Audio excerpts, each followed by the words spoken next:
Hi, welcome to the Senior Notebook. I'm Beth Stranges, one of the Senior Notebook team members, and I am here today with Sheila Brewer-Montero from Lifespan of Greater Rochester.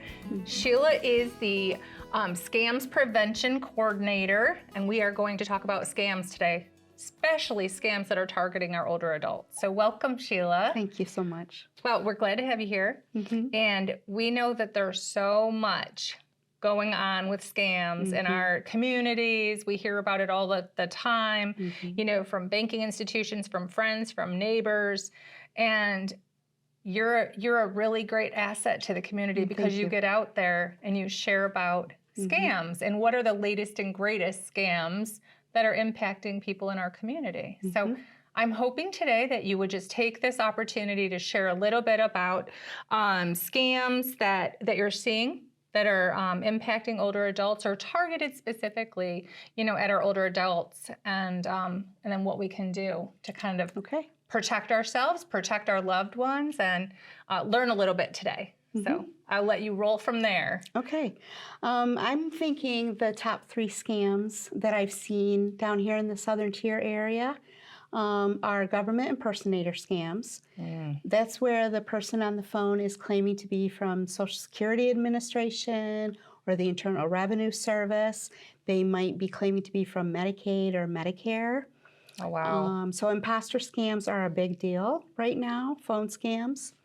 The second most popular one that I see down here in the Southern Tier is romance scams, which is a whole nother world. Yeah. And we're going to talk more about that later. Okay. The third one that I probably see most often is tech scams. So scams involving different kinds of technology. Okay. And of these top 3 scams, I mean, that's really important to learn that this is happening right here in our Southern Tier. Absolutely. You know, and it's important for us to know what to look for. So I'm hoping that you can share a little bit on those top 3 scams, what we can look for, and then ways to protect ourselves. Yes, no problem. When you're talking about the government imposter scams, what do those look like? How does someone get a call, or do they get an email or a text? What is the typical outreach from those types of scammers? So I'm going to give you an example of a Social Security Administration scam. Okay. It used to be that when our phone rang, we could tell right away who it was because we could trust the caller ID. Those times are gone now because scammers can spoof that on your phone. So, for example, I worked with a victim in New York State who got a cell phone call and it said Social Security Administration on it. And he answered the phone, and the person on the other end claimed to be an agent with Social Security Administration, had great news for him that his Social Security check was going to go up by $1,000 every month, starting the following month. All he had to do was provide a lot of personal information, including his Social Security number. Oh, wow. So that a lot of times it'll happen that way. The imposter might claim to be from the Internal Revenue Service, claiming that you owe back taxes, even though you know you've paid your taxes. They may threaten you. If you don't send us $1,000 by noon, we're going to send a federal agent to your house to arrest you. These things happen every day. Oh, my goodness. And, you know, you just talked a little bit about the caller ID. Yes. And some of the things that we tell individuals, or that, you know, we try to relay information, is don't answer the phone. If it really is important, they'll leave you a message. Absolutely. So people often ask me, what is the number one thing I can do to protect myself from fraud and scams or my loved one? And I say, don't answer calls if you don't know who's calling you. They will leave a voice message if it's important, or they will call you back. Right. You do not want to answer an unknown number. Right. And then let's say they do leave a voicemail. Now, would your guidance be to have them call the main number for, say it's the Social Security Administration? Absolutely. Find the real phone number for the Social Security Administration, and then that's how they should reach back out to see if they really did need to contact them or if there was any information. Don't you just use that number that is left, correct? Right. Same thing with your banking institutions and your credit cards. If someone leaves you a voicemail claiming to be from your bank or your credit card, you're going to want to call the number on the back of your card in your wallet. That's the real That's number. a really great point. Don't just Google it because you might end up with a scammer. Right. Well, we are going to talk about the romance scams. We're going to take a quick break. And when we come back, we'll head it off with the romance scams and learn a little bit about how we can protect ourselves from them, what they are, and we'll be back in just a minute. Hi, welcome back to the Senior Notebook. I'm Beth Stranges, one of the Senior Notebook team members, and I'm here today. We're going to continue on our segment about scams. I'm here with Sheila Brewer-Montero from Lifespan of Greater Rochester Incorporated. She's their fraud coordinator. Or fraud prevention coordinator. I'm sorry, Sheila. That's fine. And we just want to go back and talk about, I want to touch on romance scams because I know they're really big. Yes, especially given the pandemic, right? So people somewhat are socially isolated. Some people are very lonely right now, and they were, a lot of times people are isolated, and then here's these romancers coming on. Tell me about the romance scams. So a lot of times romance scammers will befriend their victim on social media platform, for example, Facebook. A lot of times people don't know what their privacy settings are on Facebook or how to change them. So people will target people on Facebook, for example, under their relationship status, if they're listed as single or widowed, perhaps. You know, that's going to be a bigger target on them. Romance scammers will often reach out on Facebook praising the person's photos, their posts. Can we be friends? Send me a friend request, right? That's how it starts. The romance scammer will then start chatting to the person on Facebook Messenger and do what we call love bombing, which is where they contact them multiple times a day. How's your day going? What are you doing? What hobbies do you enjoy? Getting to know the person. Okay? Right. They build that relationship. Pretty quickly, they'll get people off of Facebook and onto another chatting service, such as Google Chat or WhatsApp. And the reason they do that is those platforms aren't as monitored as Facebook is. Okay. So they know that they can get away with more. But there's a lot of red flags to look for with regards to romance scams. Number one is a lot of times a person claims to be overseas in the military, perhaps the United States military, or they claim to be an oil rig engineer or an oil rig driller. They might claim to be with Doctors Without Borders. So that's the first red flag. Okay. The second red flag is usually there's a huge age difference. A lot of people are claiming to be in their 30s or their 40s or whatever. So that's often a big red flag. Another red flag is that you're only talking to the person via message, text message, or email, and you never actually have a live chat with them or a video chat with them. So that's what I was thinking is a video chat. So there's not really interaction.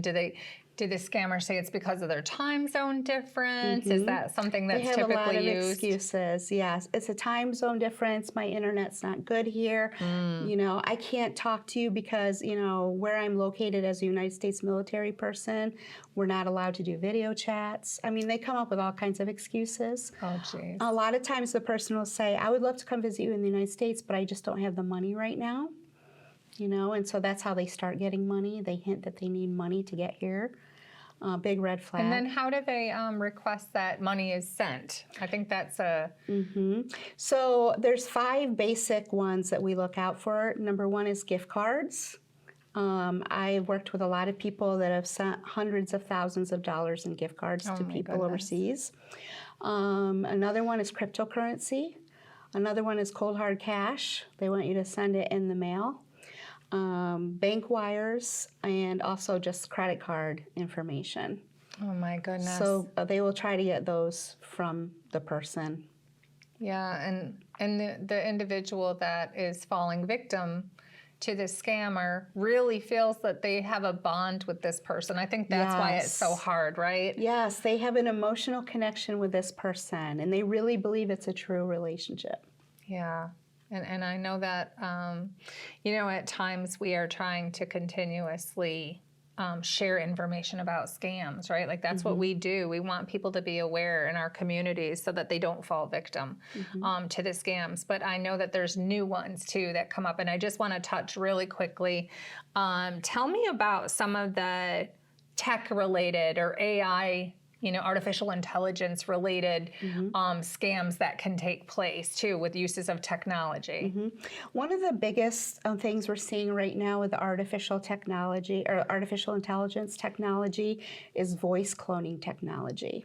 And it's particularly scary because basically a scammer just needs a little bit of an audio recording of your voice. I'm talking 20 seconds or less. And as time goes by, it gets lower and lower. And all they need is that recording, and they can run it through their computer software, and they can make that voice say anything they want to. So what is some information would you tell individuals?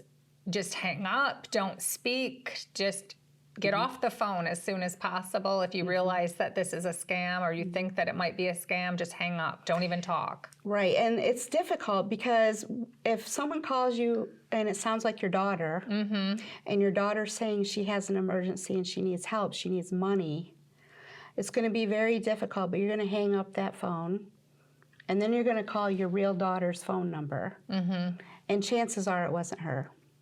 Oh my goodness. The person on the other end could be claiming to be any family member or friend. You just don't know. Right. It's almost like that grandparent scam too that we heard about, where individuals would call and say that they were a grandchild and they needed money and supports, But now that voice sounds just like their grandchild. Right. So that would make it really difficult.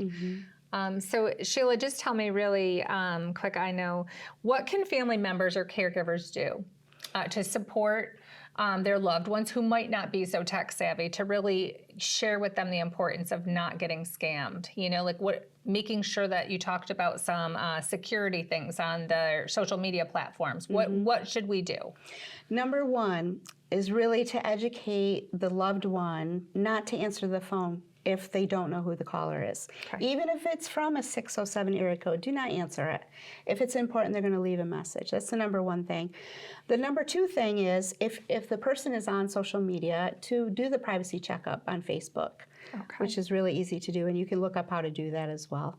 The third thing I would say is to just keep that open communication. A lot of times, older adults might find themselves in a situation where they think they might have been scammed, but they're too afraid or ashamed to tell their loved ones. Right. And all that does is get them in deeper.